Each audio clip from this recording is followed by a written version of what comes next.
Question number 68 এই কুৱেশ্যনটোত আমাক দুটা নাম্বাৰৰ প্ৰডাক্ট উলিয়াব দিছে আৰু এই দুটা নাম্বাৰ আপোনালোকে দেখিছে বহুত ডাঙৰ হয় এনেকুৱা কুৱেশ্যনবিলাকে বহুত টাইম কনজিউম কৰে ঠিক আছে তো এতিয়া আমি ইয়াক অকণমান চিম্পল ফৰ্মলৈ লৈ যাব পাৰোঁ নেকি সেইটো চাম ঠিক আছে তো ইয়াতে যোনটো ফাৰ্ষ্ট নাম্বাৰ আছে 9,35,421 সেইটো এজ ইট ইজ ৰাখি দিম আৰু 625ক আমি লিখিব পাৰোঁ 25ৰ স্কুৱেৰ 25 মাল্টিপ্লাই বাই 25 কৰিলে 625 পোৱা যায় আপোনালোকে জানে তো সেইকাৰণে আমি ইয়াক এনেকৈ লিখি ল'ব পাৰোঁ আৰু 25ক আমি লিখিব পাৰোঁ 100/4 তাৰমানে 100ক 4 দি ডিভাইড কৰিলে 25 পোৱা যায় ঠিক আছে তো যিহেতু ইয়াত স্কুৱেৰ আছে স্কুৱেৰটো আহি যাব আৰু ইফালে এই নাম্বাৰটো আমি আকৌ এজ ইট ইজ ৰাখি থ'ম ঠিক আছে এতিয়া এই নাম্বাৰটো আৰু 100ৰ স্কুৱেৰক আমি মাল্টিপ্লাই কৰি দিম তো এইটো হৈ যাব 935,421 100ৰ স্কুৱেৰ হ'লে ইয়াত 4টা 0 আহি যাব ঠিক আছে আৰু তলত যিহেতু 4ৰ স্কুৱেৰ আছে তো এইটো হৈ যাব 4 × 4 ঠিক আছে তেতিয়া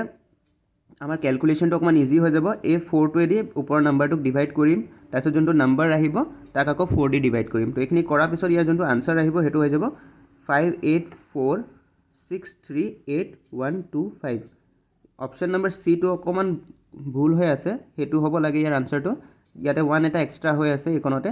তো আপোনালোকে ক্যালকুলেশন কৰি চালে এই নাম্বাৰটোৱে পাব ঠিক আছে মই ক্যালকুলেশনখিনি কৰি থকা নাই নহলে টাইমটো বহুত মানে ভিডিওটো বহুত দীঘলীয়া হৈ যাব আমি এতিয়া নেক্সট কুৱেশ্যনটো চাই লওঁ ইয়াৰ নিচিনাই হয় নেক্সট কুৱেশ্যনটো কুৱেশ্যন নম্বৰ 69 এই কুৱেশ্যনটোত আমাক দুটা নাম্বাৰৰ প্ৰডাক্ট উলিয়াব দিছে আৰু নাম্বাৰকেইটা হৈছে 121 × 5⁴ ঠিক আছে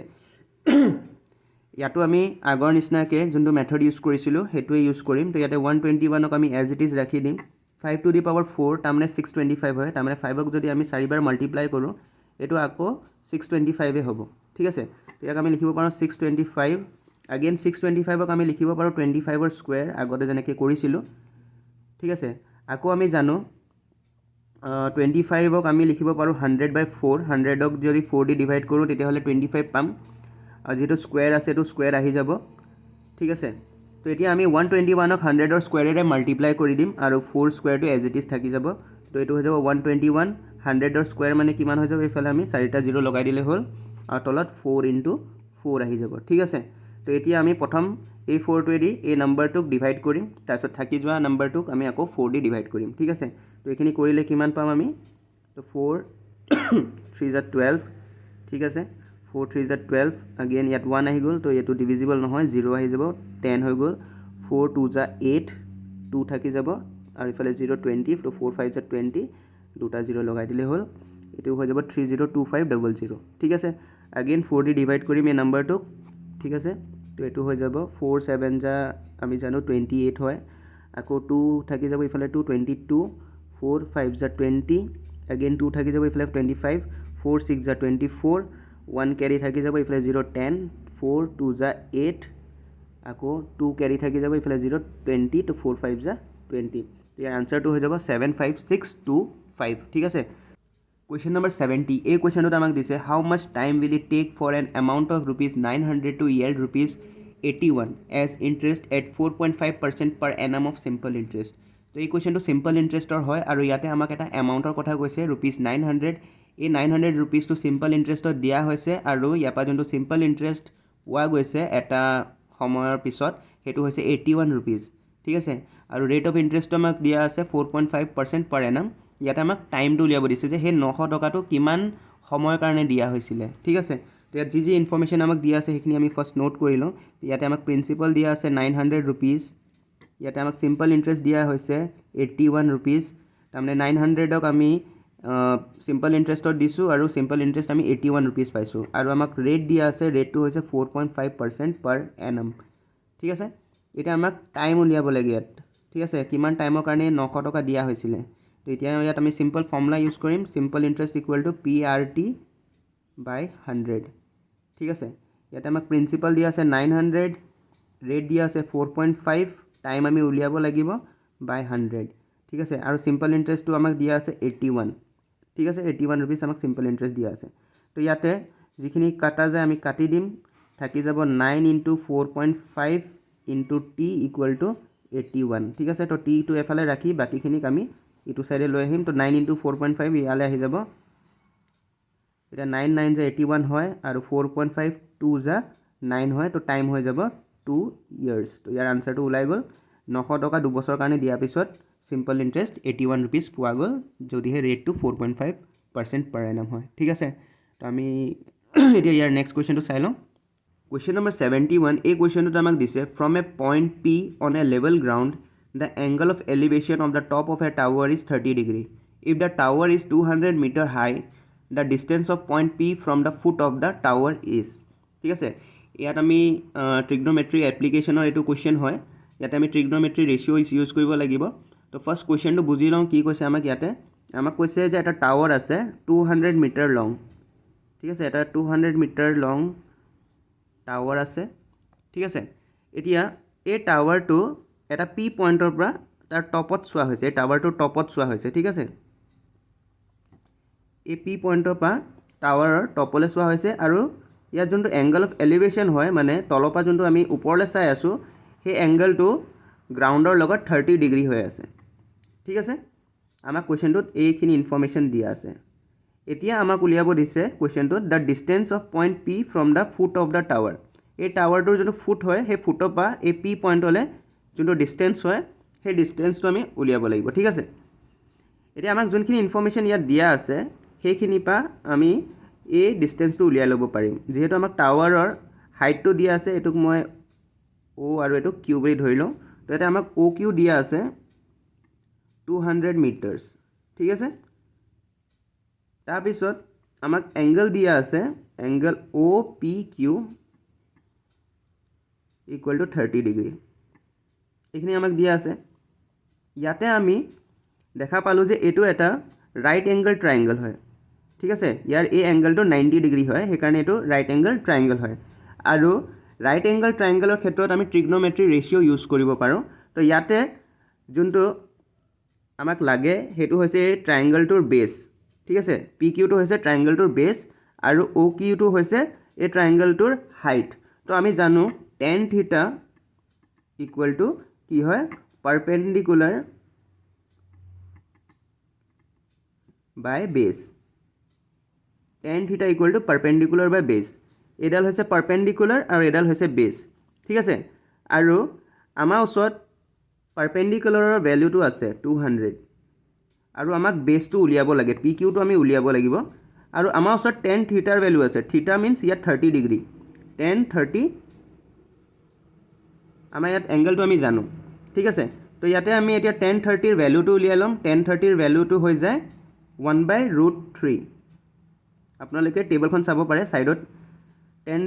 tan 30 degree হৈ যায় 1/√3 আৰু ইফালে আছে 200 আৰু ইফালে আমি PQৰ ভেলু উলিয়াব লাগিব তো ইয়াৰ পৰা এই ইকুৱেশ্যনটোৰ পৰা আমি PQ ভেলু পাই যাম PQ ইকুৱেল টু হৈ যাব 200√3 ঠিক আছে তো এইটোৱে ইয়াৰ আনচাৰ হ'ব 200√3 মিটাৰ এই P পৰা Qলৈ যোনটো ডিষ্টেঞ্চ হ'ব তো আশা কৰিছোঁ এইটো কুৱেশ্যন বুজি পাইছে আৰু যদি আপোনালোকে ট্ৰিগনোমেট্ৰিটো বেছিকৰ পৰা শিকিব বিচাৰে তেতিয়াহ'লে আমাৰ চেনেলতে ট্ৰিগনোমেট্ৰি টপিকটো বুজোৱা হৈছে ক্লাছ 10ৰ আপোনালোকে একদম বেছিকৰ পৰা শিকিব পাৰিব তো প্লে লিষ্টতে আপোনালোকে পাই যাব ভিডিঅ'খিনি এতিয়া আমি নেক্সট কুৱেশ্যনটো চাই লওঁ কুৱেশ্যন নম্বৰ 72 এই কুৱেশ্যনটোত আমাক দিছে state museum at Guwahati has N average of 510 visitors on Sundays and 240 on other days. What is the average number of visitors per day in a month of 30 days beginning with a Sunday? এতিয়া এই কুৱেশ্যনটোত আমাক কৈছে গুৱাহাটীৰ যোনখন state museum আছে তাত on an average 510 ভিজিটাৰ্ছ Sunday দিনা ভিজিট কৰে ঠিক আছে আৰু যোনখিনি ৱৰ্কিং ডেজ আছে সেইদিনাখন 240 ভিজিটাৰ্ছ অন এন এভাৰেজ ভিজিট কৰে ঠিক আছে তাৰপিছত আমাক উলিয়াব দিছে the average number of visitor per day in a month of 30 days beginning with a Sunday তো এটা মাহত যোনটো মাহ ছানডেৰে আৰম্ভ হয়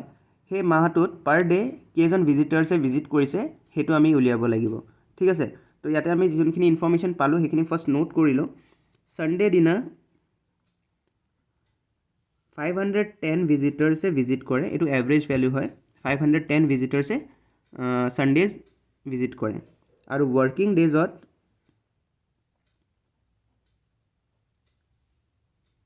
240 ভিজিটাৰ্ছে ভিজিট কৰে ঠিক আছে এতিয়া আমাক কৈছে যে এটা মাহত ঠিক আছে 30 ডেজ আৰু সেই মাহটো কিহেৰে ষ্টাৰ্ট হয় ছানডেৰে ষ্টাৰ্ট হয় ঠিক আছে আপোনালোকে যদি কেলেণ্ডাৰখন ভালকৈ চায় তেতিয়াহ'লে তাত গম পাব যেতিয়া এটা মাহ ছানডেৰে ষ্টাৰ্ট হয় তেতিয়াহ'লে সেই মাহটোত 5টা ছানডে থাকে ঠিক আছে যদি এটা মাহ ৱেডনেছডেৰে ষ্টাৰ্ট হয় তেতিয়াহ'লে সেই মাহটোত ৱেডনেছডে 5টা থাকিব আৰু যদি ছেটাৰডে বা যিকোনো বাৰ হ'লে যদি সেই বাৰটোৰে আৰম্ভ হয় তেতিয়াহ'লে 5টা বাৰ থাকিব এটা মাহত ঠিক আছে তেতিয়া আমি গম পাই গ'লোঁ যে 30 ডেজৰ ভিতৰত 5টা ছানডে থাকিব যেহেতু মাহটো ছানডেৰে ষ্টাৰ্ট হৈছে এতিয়া 5টা ছানডে যদি থাকে তেতিয়াহ'লে এটা ছানডে যদি 510 ভিজিটাৰ্ছে ভিজিট কৰে তেতিয়াহ'লে 5টা ছানডেত কিমানে ভিজিট কৰিব তো 510 মাল্টিপ্লাই বাই 5 হৈ যাব তো এইটো হ'ব 5 0 যা 0 5 1 যা 5 5 5 যা 25 2550 ভিজিটাৰ্ছে এই 5টা ছানডেত ভিজিট কৰিব সেই এমাহৰ 5টা ছানডেত ঠিক আছে এতিয়া 5টা ছানডে গুচি গ'ল থাকি গ'ল 25 ৱৰ্কিং ডেজ